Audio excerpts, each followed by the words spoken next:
Should you be investing your money or should you be paying off your debt first? That's the burning question we have. Join me today to find out what you should do. Okay, let's get into it.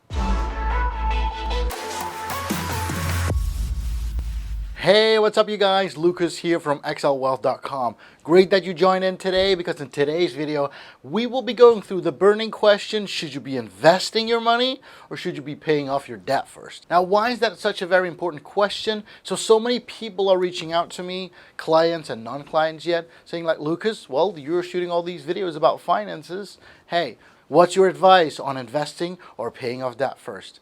Well, you know what? We'll just go into that question. But before we go into the question, of course, if you haven't subscribed yet to the channel, be sure to hit that subscribe button because that's the way how we can grow our community. And of course, if you haven't gotten my book yet, be sure to click the link down below in the description to get your own copy of my book. Okay, let's get into the video.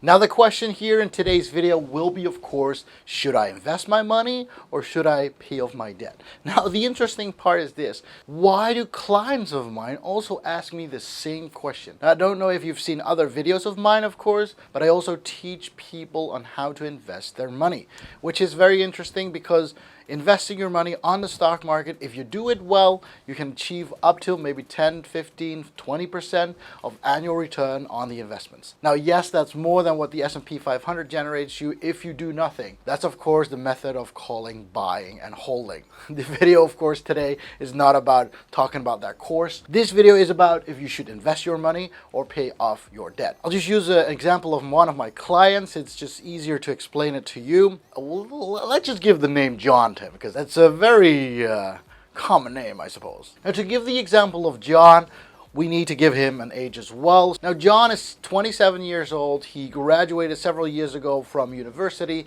He has a nice degree and has a nice job as well. So his annual salary is somewhere around 70K per year, which is not bad for somebody who has a degree, of course. So John has a student loan, which is $30,000, and he's paying off at 6% interest rate per year. So he also has a car. He bought a nice car, also for about $30,000, and the car loan debt is actually 5% per year. And John has a credit card debt, which is $15,000 of debt, and that one has 16%. And of course, John has a house that he bought, which is a mortgage at $300,000 and a 4% interest rate. These are the numbers that John actually gave me. Now, in this case, yes, this was actual John. The only thing that I changed is his name. And age and everything else is kind of the actual truth. It seems very logical that you should be paying off your credit card debt to begin with. Now, John is this actually. So John has taken my course several years ago already. And the interesting thing is, he says, Lukas, I'm actually doing two things with my money. I'm investing $1,000 of his money into stocks. Now, on the one hand, he's of course doing the 401k. Now, here in the Netherlands, we don't have something called the 401k, but in the US, it's very common to also put money into your 401k that you actually can take out the moment you're somewhere like 59 years old or so. I'm not really completely familiar with the US rules and taxes and in pensions and retirements, but he said, you know, this is what many US people do, and that's what he does. So he puts money into his 401k. He gets a nice return of about 9% per year, which is not bad. But like he said, I can't touch the money, so that's why I'm just putting money in already. So the moment I want to retire at the age of 60, I can take the money all out, and then, hey, it's completely tax-free. So that's why people put in money into their 401k, okay? Now, next to that, he's also investing. And John is investing, and he's doing a great job. So his investments are doing quite a great job for the past few years. And he didn't even calculate 2020, in which, you know, there are a lot of fluctuations, making him win a lot of money. But next to this, he's saying like, Lukas, my stocks investing that I learned from you is actually generating somewhere between 12 to 17%, which is a great job. So he said, Lukas, this is the thing. So this might be familiar to you as well. But the thing is this, he said, Lukas, the 401k that I can't touch really, I'm getting 9% with that. So, you know, I get that. But next to that, the investing in stocks generates me 12 to 17%, which is on average higher than all the debt that I have. And he says, should I be investing my money in stocks or should I be investing my money by paying off the debt? Now, the question is very simple. If you take a look at this overview, and I hope that you can see this whole overview and you can still see the whole structure in this. He asked me, Lucas, what should I do? Now the interesting part is this. He's making an annual income of $70,000. Yet he's paying off, most likely,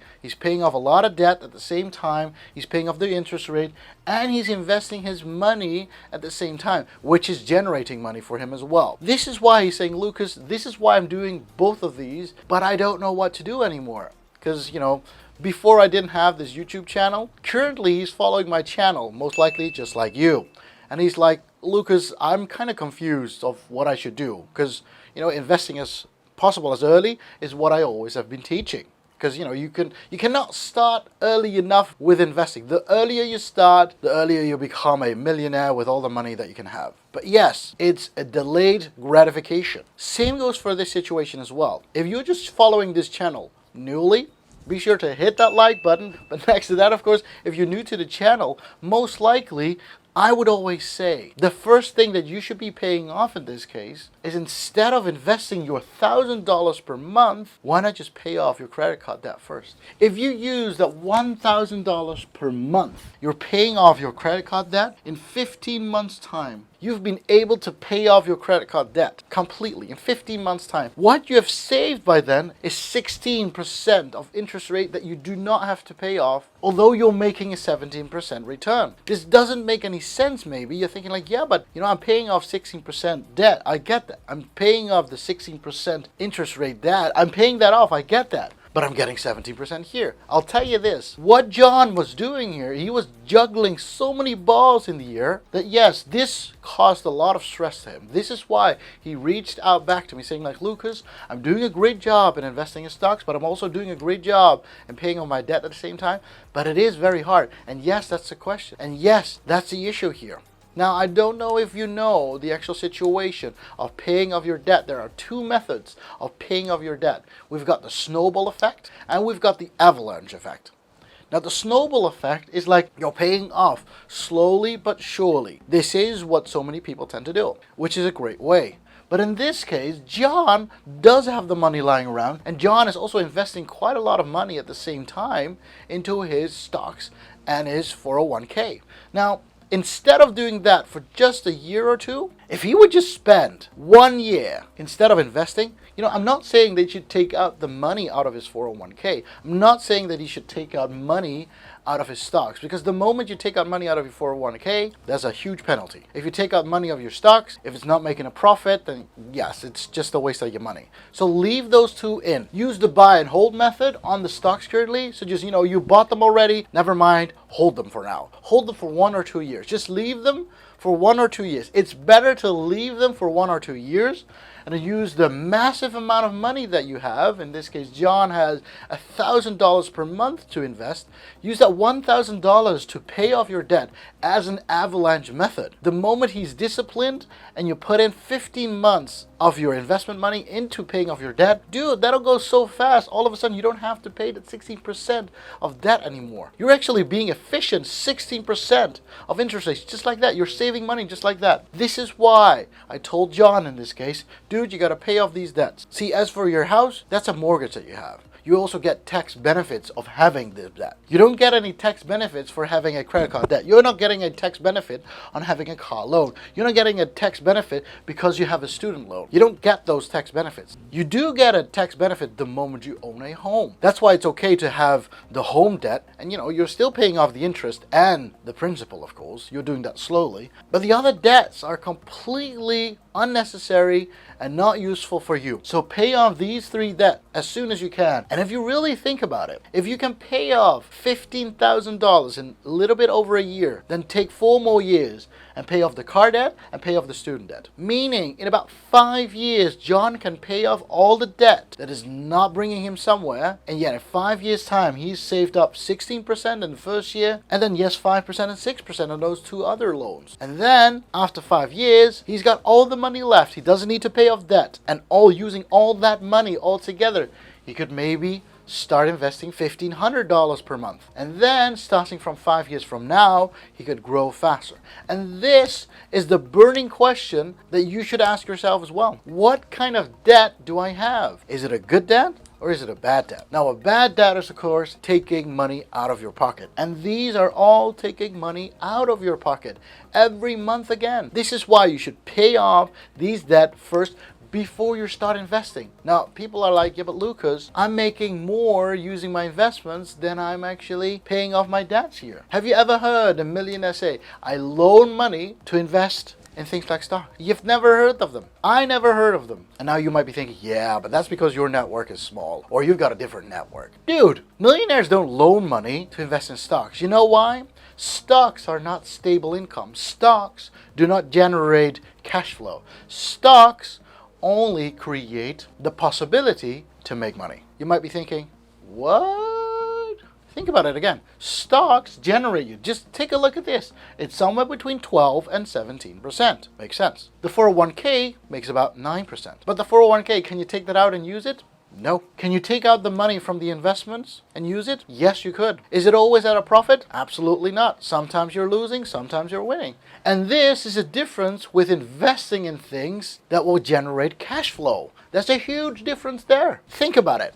The moment you buy real estate, you already know what the monthly payments are. You already know what the risk management payment you also do. You already know what the insurance is. You already know what the rental income is. Every month, you have a net income from your real estate. This is what the rich and wealthy invest their money in to generate cash flow. Using that cash flow, all of a sudden, they can pay off debts. That is the difference. I take out a loan to invest in real estate so that I can pay off the mortgage that I got from that home. This is how you generate cash flow. This is what John actually is doing. He's taking out money out of his own pocket. He's investing it over there, hoping it will be more than the actual interest rates on the debt that he has. Now, he already understands that his credit card debt is something that he needs to get rid of as soon as he can. But the other two, he's like, yeah, but I could leave the student debt and the car debt, right? Because they're only 5% and 6%. And I'm like, dude, you're using the money that you make off those stocks, and you hope that within each year, you'll be able to sell the stocks off for more value than the actual debt is, and then using that amount of money that you've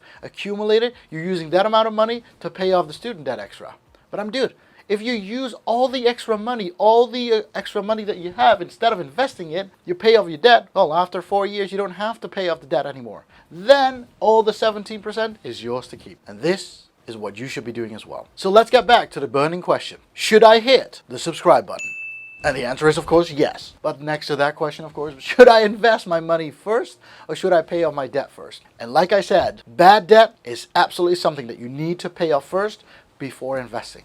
If you really want to go fast, you should have no obstacles on your way to grow your money. And these are the tips that I want to give you if you're just like this John. Now, John has been busy with this for a couple of months right now. And he's saying, Lucas, I don't see the interest rate growing yet of the credit card debt, of course, here. But I'll tell you this, after a year or so, he'll be completely like, Lucas, credit card debt is completely gone. Thank you very much for watching today's video, of course. If you liked the video, be sure to hit that like button. And of course, if you want to subscribe to the channel because you're new here, be sure to hit that subscribe button. And of course, if you want to be notified every time a new video comes out, be sure to hit that notification bell as well.